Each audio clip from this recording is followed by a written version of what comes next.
الله وبركاته مجيء وإذ العلم كسر دوا يوتيوب جنال كإذ العلمي هدي أتقول عصب تحفظنا سبسكرايب صار سياد أول سعوتي مقالة عصبنا تابع كم بلايك بحارب إنا كهذا الموضوع احترام كلو يقانو بالشدة الصوماليات قبيحان ميهين ضد محترمين أما ضد كلا احترامه marka waxaan rabaa shan qodob oo kaliya inaan ku soo koobo hadii shantaas qodob ay ka maqan yihiin waxaan kugu dardaarmi lahaa in aad noloshaada ku soo biiriso hadii aad haysatana waxaan kugu hambaliyeenayaa sharafta iyo quruxda aad leedahay ku sameysay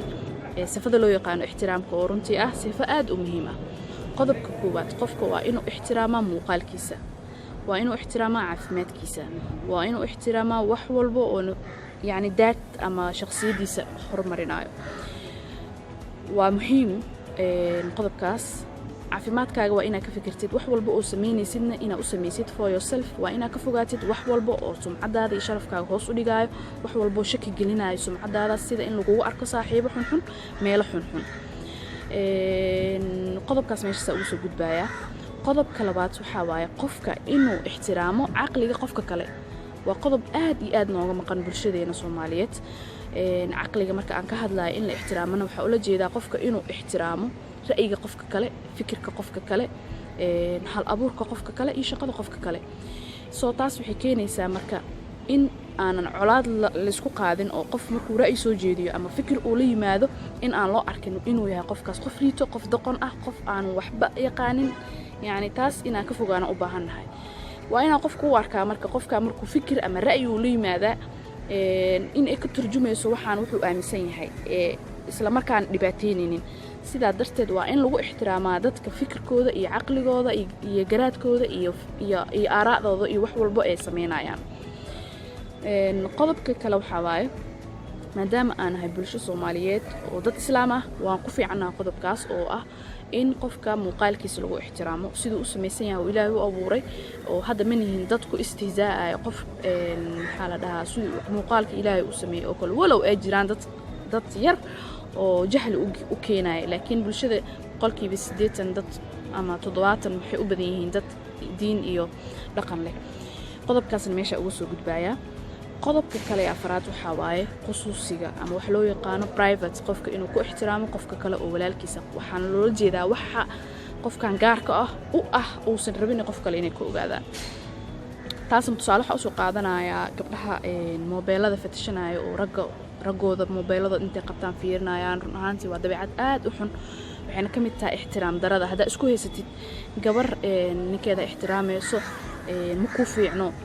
nafsad ahaantaada adina kuma anficayso qofka kale oo lamaanahaaga ahna ma anficayso waa ina marka qofka khusuusigiisa uu ixtiraamtid dadka asxaabta ee isla joogo ama walaalaha ah ama waalidiinta isku ah qofkan qolkiisa markii la galaayo kale in la garaaco oo kale laga idin qaato boorsada qofka marka furaysid oo kale inaadan ku ordin aada furin jeebka qofka kale inaadan gacanta gashanin oo kale waxyaabo badan oo privacy ah jiraan in qofkaaneed uu ku ixtiraam soo waxa laga rabaa xitaa markii la wada hadlaayo oo kale hadaa su'aal i weydiisid oo kale ama qof walaalka aa weydiisid aad dareentid inuusan rabin qofka inuu su'aashiisa kaaga jawaabo ha qodqodin haraadinin sababta uu maxay uu kugu jawaabo waay ama uu su'aashiisa kugu sheegay taas marka waxa waaye khusuusiyaad waxayna kamid tahay qofka in aad ixtiraamtid khusuusiyaadkiisa reer magaalnimada qayb kamid ah waay qodobka ugu dambeeya oo muhiimka ah waxa waaye qofka in aad ixtiraamtid waqtigiisa tusaale ahaan aniga hadda waxaad soo duubay video waxa uu talgalay inaa wax ku faa'iideeyo ka waran video haduu yahay video maala yacni ama waxba aad ka faa'iideyn marka dhameystid ama marka furtid ba ka shiraysid taas marka waxay keenaysaa in aad xitaa sometimes ay inkartid waa qofka waqtigiisa in la ixtiraamo tusaale ahaan oo mid kale ah dadka marka ay rabaan in isku imaadaan ama meel lagu balamo ama la wada fadhiisto ama la shaax la cabaayo in maxay ahayd wax faa'iido u ah qofkan laga wada hadlo oo kale hadii xan iyo sheeko imaala yacni loo yimaado waqtiga waa dishay waqtigan wax ugu muhiimsan oo qofka uu leeyahay ugu qaalisan oo kamid yahay santaas qodobaan ku soo koobaya waa qofka inuu ixtiraamaa nafsidiisa number 1 waa inuu qofka ixtiraamaa aqliga walaalkiis waa inuu ixtiraamaa qofka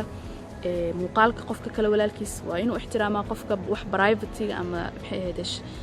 uusan jeclaan qof kale in laga ogaado oo kale inuusan colaad iyo waxaas u dareemin